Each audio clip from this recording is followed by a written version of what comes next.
Hello, folks. This is Chris at Dias Ex Machina Games, and I'm here to talk about art. Not just any art, well, my art specifically, but not art that I've actually done, but art that has been commissioned for my products.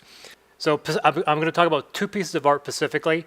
Two pieces which are probably two of the most technically complicated pieces of art, and I'm hoping to set some light on the industry of game art, specifically for role-playing games, how they're commissioned, how they go through the process.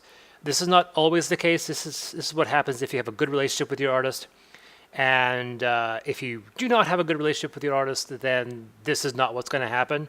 You'll get a situation where you'll commission a piece of artwork, you'll get something that looks okay, you might make some changes, but you may have to pay for it, or you'll get some changes and you'll get one alteration and then that's it. If you have a good relationship with an artist and you work with him or her, you can develop something that looks incredible, and I think these two pieces are good examples. So specifically, we're going to look at this cover image for Neurospasta.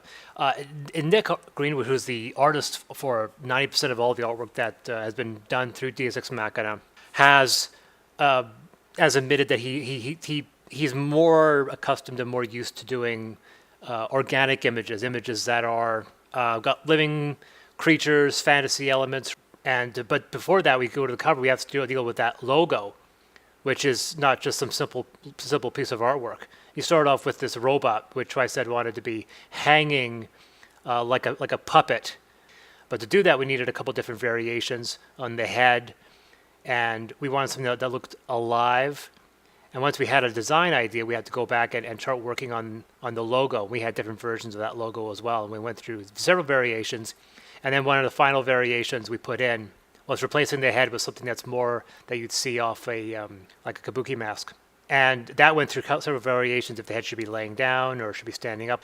So once you get past that, we then pull back to the cover, and we had the idea of having a cityscape. We had the idea of trying to replicate kind of a movie poster with main leads and then having the city either in the background or the foreground. And this is our first design concept that we had. I really, really, really liked them. I felt the robot needed a bit of work, so you'll see it goes through a couple of variations. And eventually, we threw out the design for the robot entirely and replaced it with this, I call him Woody Woodpecker. He's a bodyguard android that you'll see later. So we go through these images here. You can see the final result, but it's almost layered like a special effect. Like, you ever seen the old the sci-fi films made from the 70s and 80s? They would have these optical mats that would basically overlap each other. You'd have the traveling mat, you'd have the background, you'd have a beauty shot, you'd have a light shot. And this is the same way we layer all these images over each other. And the thing is that since these are all layers, we can remove them at any point. And that's why we have the city shot separate, which we can then print separately. And then we have the cover, and then we have the cover with the logo, and the cover with the logo with the words. And yeah, that's the cover for Neurospasta. Now, going into Origins, there was the whole concept originally that we wanted to replicate the Last Supper. I don't think anyone really appreciates how large this image is. I have a 60 by 60 version of it hanging on my wall. The original image is a gigabyte in size, and even if we take a segment and zoom in, you can see the unbelievable level of detail in it. And to start something like that, first we have to construct these individual character elements. We have these various races in the positions that we want, and we get them in their individual positions of pose we like. There was a definite desire to make sure that each race was in the right position when you compare it to the original Last Supper inspiration. It was decided that we were going to put the good races on the right-hand side, and then the more wicked races on the left-hand side. Not necessarily evil, but the ones that have the ones that are in opposition. That'd be a better way to describe it. And we have one side of allies and the other side of allies. And then, of course, slightly out of place in the setting as well as on the table, the poor Thailand over on the left-hand side where she probably doesn't belong. And then we have the two Tekkens. We have two human races that represent both the Tekkens and the fantasy humans that are both represented by, unfortunately, me and my co-writer on Amethyst, Conan Veach. And we don't look nearly this good, by the way. I have to say that, although in retrospect, I would have appreciated if Nick had actually drawn hair.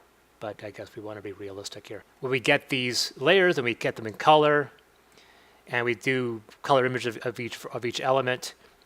Getting to the center character is an unusual character because it actually hasn't been explained in the setting yet. He goes by a specific name of Kairos. He is something that's known as an angel. They haven't been fully introduced or fully fleshed out. They are an extremely vital force in this setting, but they haven't been given much detail. But designing him was very important because he's probably one of the most important characters that actually feature in the whole story.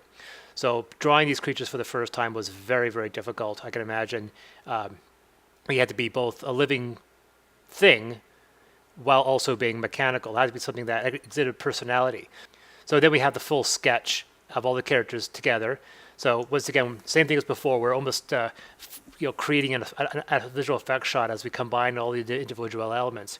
We get these different colored elements. We stack them together, and then we actually used Nick used the actual Last Supper image in order to properly place each character in their appropriate spot. Notice how some of the characters, like the demon is, I think, is the Judas, and so forth. And they get them all in position. Of course, to make them all fit, the table has to be extended, which is the reason why it has so many legs now. And then we have these final pieces coming together, which then brings us that, and we expand it, we finish it up with that. We add the dragon, we add the food, we add all the elements, and then there's the image completed. Now, I said this is beyond what most artists will do. It really shows what a good relationship between an artist and a role-playing game publisher can have.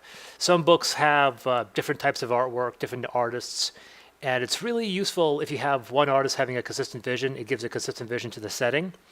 I think that's the advantage of books like Pathfinder that have a very consistent style to their artwork. I think it's the same way with some of the Palladium books. And that's one of the things I wanted to push with Amistus and Neurospaston. So it's useful to have one artist that basically runs the show and makes sure all the artwork is basically consistent. And when you have someone who applies this level of commitment, you can understand why he ends up getting basically any type of commission that I want to give. So this is just a good idea. If you find an artist, you hang on to them, you do whatever you can to make them happy, and hopefully you'll get work like this, which in many ways I think is in some ways worth more than the material it's connected to. And anyway, that's basically all I wanted to say. So showcase the procedures and how we developed artwork, and I hope to make another video soon.